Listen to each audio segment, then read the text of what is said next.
Hi hello నమస్తే. ఇప్పుడు గతంలో ఎప్పుడైనా సరే ఒక క్రికెట్ మ్యాచ్ కానీ ఎవరైనా కానీ ఒకటి గెలిస్తే ఈ రాష్ట్రాల ముఖ్యమంత్రులు మినిస్టర్లు ట్వీట్లు చేస్తారనమాట. ఇక మావాడు టీంలో ఉన్నాడు అని చెప్పేసి. మొన్న మరి ఒక క్రికెటర్ ఆంధ్రప్రదేశ్కి సంబంధించిన ఒక క్రికెటరు తన సెంచరీ చేశాడని చెప్పి అందరూ ట్వీట్ చేశారు. చివరికి కులం పేరు కూడా వచ్చింది, రెడ్డి అని చెప్పి. ఓకే, సో మనెవరో ఒక తమిళనాడు ఒక అతను ఐ థింక్ చెస్లోనో ఎక్కడో తను గెలిస్తే, కరెక్ట్ గుర్తులు, ఒక చెస్లోనే గెలిస్తే చంద్రబాబు నాయుడు గారు మావాడు అని చంద్రబాబు నాయుడు గారు మావాడు అని చెప్పి స్టాలిన్ వీళ్ళందరూ కూడా ఏంటంటే ఒక స్పోర్ట్స్ పర్సన్కి సంబంధించి ఎవరైనా గెలిస్తే మాత్రం క్రెడిట్ మాది అని తీసుకోవడానికి పరిగెడతారు. అతని పేరు వాడుకుని ఇదిగో మా రాష్ట్రానికి మంచి పేరు వచ్చిందని చెప్పడానికి ప్రయత్నం చేస్తూ ఉంటారు. ఇదంతా చేస్తారు, కానీ అసలుకి వీళ్ళు స్పోర్ట్స్కి ఆంధ్రప్రదేశ్లో ఏం జరుగుతుంది, స్పోర్ట్స్ అనే దానికి అసలు ఆంధ్రప్రదేశ్లో ఊరికే వీళ్ళు గెలిస్తే క్రెడిట్ తీసుకుంటున్నారు, కానీ ఏమన్నా ఆంధ్రప్రదేశ్కి సంబంధించి ఏం జరుగుతుందని ఈ కథ చదివితే, ఈ యొక్క న్యూస్ చదివితే చాలా బాధేసింది నాకు. ఆంధ్రప్రదేశ్ ప్రభుత్వం మరి ఇంత దౌర్భాగ్యమైనట్టుగా ఎంత దరిద్రంగా ఉందా అనేది నాకు అనిపించింది స్పోర్ట్స్కి సంబంధించి. చూడండి, ఇప్పుడు చదువుతున్నా చూడండి, ఇది హిందుస్థాన్ టైమ్స్ వాళ్ళు రాశారు. ఆంధ్రప్రదేశ్లో కాదేది రాజకీయాలకు అతీతం అన్నట్టు మారిపోయింది. పథకాల సాధనకు క్రీడాకారులు క్రీడా సంఘాలు అండగా నిర్వహించిన ప్రభుత్వం ఆ క్రీడా సంఘాల్లో ఏలు పెట్టిందంట. ఏలు పెట్టి ప్రజాప్రతినిధులు ఏలు పెట్టి కట్టడి చేయలేకపోతున్నారు. అక్షర క్రమంలో దేశంలో అన్ని రాష్ట్రాల కంటే ముందుండే ఆంధ్రప్రదేశ్ ఈ ఏడాది నేషనల్ గేమ్స్లో పాల్గొనడంపై నీడలు కమ్ముకున్నాయి. నేషనల్ గేమ్స్లో పాల్గొనడానికి నీడలు ఎందుకు కమ్ముకున్నాయి? ఆంధ్రప్రదేశ్ ప్రభుత్వం ఏం చేస్తుందో చూడండి. ఓవైపు ఒలింపిక్ సంఘాన్ని తమకు అప్పగించాలని అధికార పార్టీ నేతల ఒత్తిళ్లు, మరోవైపు క్రీడల నిర్వహణకు ప్రభుత్వ సహకారం లేకపోవడంతో ఏపీలో క్రీడల దుస్థితి అడ్డం పడుతుంది. ఒలింపిక్ సంఘానికి వాళ్ళకి అప్పగించాలని అధికార పార్టీ వాళ్ళు ఒత్తిళ్ళు అంట. చివరికి ఆడుకునే వాళ్ళ దాంట్లో కూడా చేతులు పెట్టి ఏందని మీరు చేసేది? అక్కడ ఏమాత్రం తేడా వచ్చి మీరు రాజకీయం చేసి ఇప్పుడు ఏం జనసేన టీడీపీ బీజేపీ వాళ్ళని ఆంధ్ర క్రికెట్ టీంకి మీరు సెలెక్ట్ చేస్తారా? మీ పార్టీ వాళ్ళు మీ కార్యకర్తలని పంపిస్తారా అంటే? నేషనల్ గేమ్స్ కాదు కదా, చివరి గల్లీ గేమ్స్ కూడా గెలవరు, దాంట్లో రాజకీయం చేస్తారంటే. క్రికెట్ సెలక్షన్లో ఇప్పటికే క్రికెట్ సెలక్షన్లో అన్యాయం జరుగుతుంది అని చెప్పేసి నెత్తు నోరు కొట్టుకుంటారు, అంత రికమెండేషన్ పెట్టిపోతుందని. ఇప్పుడు రాజకీయాలు కూడా ఇప్పుడు ఎంటర్ అయినాయి అనుకోండి, సరే ఇంకా ఎంటర్ అయ్యేదే ఉంది. స్పోర్ట్స్ మొత్తం కూడా రాజకీయ నాయకుల చేతిలోనే ఉన్నాయి. క్రికెట్ బీసీసీఐ లాంటి దాంట్లో కూడా ఈ రాజకీయ నాయకుడి చేతిలోనే ఉంది.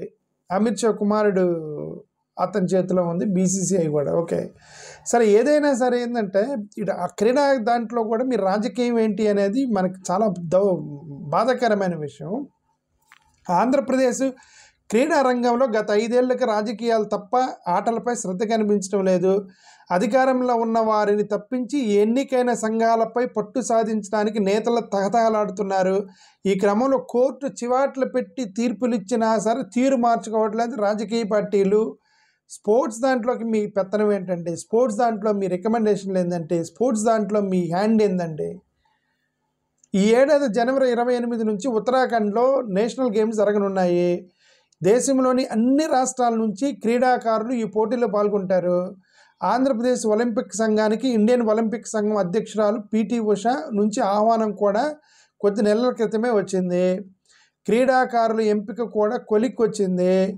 ఆంధ్రప్రదేశ్ తరపున ఏపీ ఒలింపిక్ అసోసియేషన్ సారథ్యంలో క్రీడాకారులు నేషనల్ గేమ్స్లో పాల్గొనాల్సి ఉంది.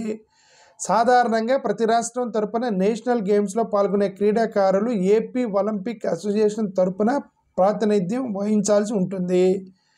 కానీ స్పందించని ఏపీ ప్రభుత్వం. దేనికి ఏపీ ప్రభుత్వం స్పందించలేదు? 2025 జనవరి 26, 28 నుంచి ఈరోజు తారీఖు ఎంత? 13. అంటే కరెక్ట్గా 15 రోజులు ఉంది.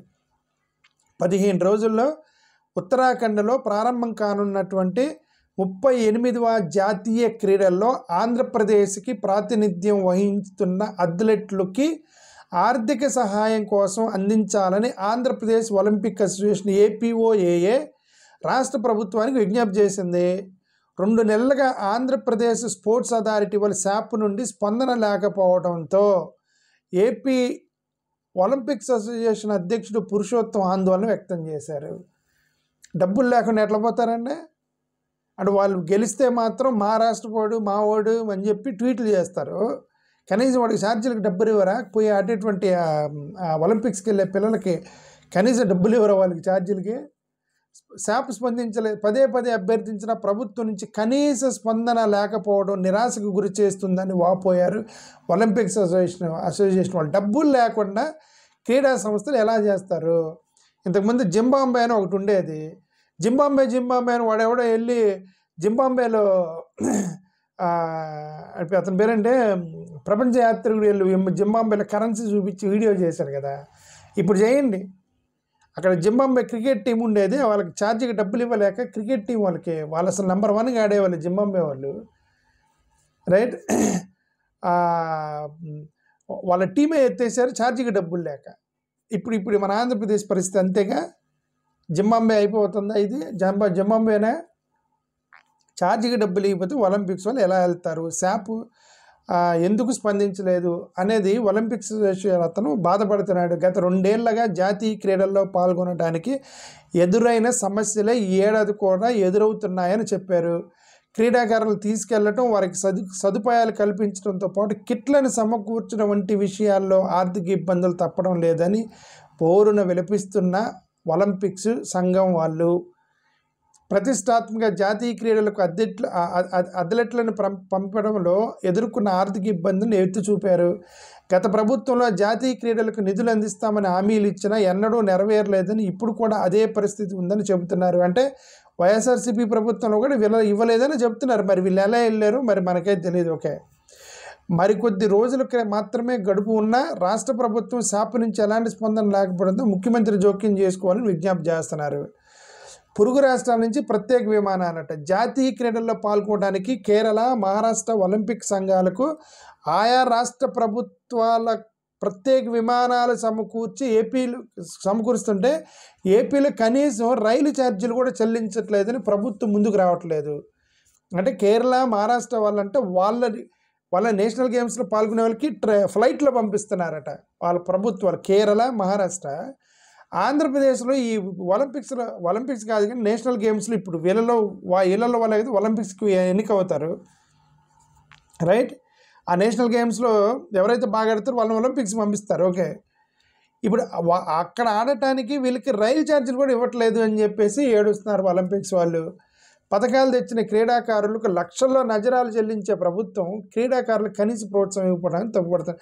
అంటే ఎవడన్నా గెలిస్తే మాత్రం వాడికి లక్షల్లో కోట్ల రూపాయలు నజరానా పరిసరిస్తారో లేదో మనకైతే తెలియదు.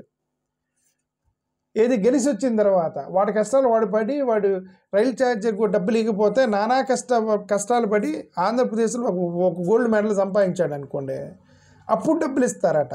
అప్పుడు ఆడటానికి డబ్బులు ఇవ్వరా అనేది ప్రశ్న. ఈ ఏడాది ఏపీ తరఫున దాదాపు 250 మంది క్రీడాకారులు, కోచ్లు, ప్రతినిధులు నేషనల్ గేమ్స్కి వెళ్లాల్సి ఉంది. ప్రధాని సమక్షంలో ప్రారంభ వేడుకలు నిర్వహిస్తారు. రాష్ట్రాల తరపున మొదటి వరుసలో ఆంధ్రప్రదేశ్ క్రీడాకారులు కవాతు చేయాల్సి ఉంటుంది. అయితే ఏపీ క్రీడాకారులకు కావాల్సిన జెర్సీలు, దుస్తులు సమకూర్చుకోవడానికి ప్రభుత్వం సాయం చేయడం లేదని క్రీడా సంఘాలు ఆరోపిస్తున్నాయి. కనీసం బట్టలు కొనుక్కోవడానికి కూడా ప్రభుత్వం డబ్బులు ఇవ్వట్లేదు. కానీ గెలిస్తే మాత్రం మా ఆంధ్రప్రదేశ్ అని చెప్పి మీరు ట్వీట్లు కొడతారా ప్రభుత్వాలు? ఏంది సార్ ఇది? చూస్తే చాలా బాధేసింది. ఇది ఈ ఏడాది ఏపీ జట్టు పాల్గొనడానికి దాదాపు 33 లక్షలు ఖర్చు అవుతుందని, దానికోసం శాపకు ప్రతిపాదనలు పంపినా ఇప్పటివరకు ఎలాంటి స్పందన లేదని ఏపీ ఒలింపిక్ అసోసియేషన్ చెబుతుంది. ప్రభుత్వం నుంచి వచ్చే సహకారం, నైతిక మద్దతు కూడా ఆటగాళ్ల మనోధైర్యాన్ని గణనీయంగా పెంచుతుందని జాతీయ క్రీడల్లో ఏపీ జట్టు chief de mission Badeti Venkataramaiah చెప్పారు. సాధారణంగా జాతీయ క్రీడల్లో ప్రాతినిధ్యం వహించే జట్లకు ముఖ్యమంత్రి వీడ్కోలు పలికి సాంప్రదాయం ఉన్న రాజకీయాల కారణంగా అది కనుమరుగైందని చెప్తున్నారు. జనరల్గా ఎప్పుడైనా వీళ్ళు ఒలింపిక్స్కి వెళ్ళేటప్పుడు ముఖ్యమంత్రి గారు వీడ్కోలు పలుకుతారట, ఏది నేషనల్ గేమ్స్కి వెళ్ళేవాళ్ళు. ఇవి రాజకీయాలు బాగా రాజకీయ గొడవలు ఎక్కువైపోయి స్పోర్ట్స్లో ఏలు పెట్టి అందుకని అక్కడ పోయి మొత్తం ఓడిపోయి వస్తున్నారు. ఎందుకంటే రాజకీయాలు ఎంటర్ అయ్యారు కదా. ఇప్పుడు వీళ్ళకి ఏం కావాలి? జనసేన, బీజేపీ, తెలుగుదేశం చెప్పిన వాళ్ళని మీ కార్యకర్తలను కొంతమంది పేర్లు రాసిస్తే వాళ్ళని పంపిస్తారు అక్కడికి, అప్పుడు డబ్బులు ఇస్తారా? ఏందండి చేయబెట్టేది ఏందండి? స్పోర్ట్స్లో చేయబెట్టేది వాళ్ళకి. ఇప్పుడు రాష్ట్రం మొత్తం మీద ఒక టాలెంటెడ్ పీపుల్ని తీసుకోవాలి, వాళ్ళు పోవటానికి డబ్బులు ఇవ్వాలి. మా అయితే 33 లక్షలు ఏముంది ఇచ్చేయాలి, పోవాలి, వాళ్ళు పోతారు, గేమ్స్ ఆడేస్తారు. అదృష్టం ఉంటే టైటిల్స్ వస్తాయి, లేదంటే దే విల్ ప్లే అగైన్. 2025 జాతీయ క్రీడలకు ఏపీ ప్రభుత్వం సాయం చేయాలని వేడుకుంటున్నా ముఖ్యమంత్రిని కొందరు తప్పుదోవ పట్టిస్తున్నారని ఒలింపిక్ సంఘం ఆరోపించింది. సీఎం నేరుగా కలిసి వాస్తవ పరిస్థితులను వివరించే ప్రయత్నాలను అడ్డుకుంటున్నారని ఏపీఓ అధ్యక్షుడు ఆరోపించారు. ముఖ్యమంత్రిని కలుస్తానంటే ఒలింపిక్స్ ఆంధ్రప్రదేశ్ ఒలింపిక్స్ అసోసియేషన్ ప్రెసిడెంట్ని కూడా కలవని ముఖ్యమంత్రి గారు ఏందండి? ఒలింపిక్స్ అసోసియేషన్ ఇప్పుడు వాళ్ళే కదా ఇప్పుడు వాళ్ళ క్రీడాకారులను పంపించాలి ఒలింపిక్స్కి. వాళ్ళని కూడా కలవనటువంటి, వాళ్ళకు కూడా అపాయింట్మెంట్ ఇవ్వలేదంటే చీఫ్ మినిస్టర్ గారు అతను ఎంత బాధపడుతున్నాడు. ఆయన తప్పుదోవ పట్టిస్తున్నారు. ఇదంతా రాజకీయాలు చెత్త ఇది మొత్తం తీసి పడేసి దయచేసి ఆంధ్రప్రదేశ్ ప్రభుత్వం ఈ క్రీడాకారులు మీరు ప్రోత్సహించండి. ఎందుకంటే స్పోర్ట్స్ అనేది ఇప్పుడు ఎవడో ఇంజనీర్ ఒక మంచి సైంటిస్ట్ అయ్యి బాగా చదువుకొని సైంటిస్ట్ అయితే వాడి కుటుంబానికి మంచి పేరు వచ్చింది. సుందర్ పిచాయ్ లాంటి అతని వ్యక్తి he became chief of one multi international company. Of course భారతదేశానికి పేరు వచ్చినా సరే ఎక్కువ ఆయన కుటుంబానికి వాళ్ళకి పేరు వచ్చింది. అదే ఒక స్పోర్ట్స్ పర్సన్ కనుక మంచి అవార్డు తెస్తే అతనికి అతని కుటుంబానికి అంటే ఎక్కువ దేశానికి రాష్ట్రానికి పేరు వచ్చింది. కనుక స్పోర్ట్స్లో దయచేసి మీరు ఇలాంటి రాజకీయాలు చేయొద్దని మీకు నమస్కారము. ఒలింపిక్స్ వాళ్ళకి కావాల్సిన డబ్బులు ఇవ్వాలని ముఖ్యమంత్రిని కానీ సవివనంగా వేడుకుంటున్నాము ఈ స్పోర్ట్స్ క్రీడాకారుల తరపున. థ్యాంక్ యూ, ధన్యవాదాలు.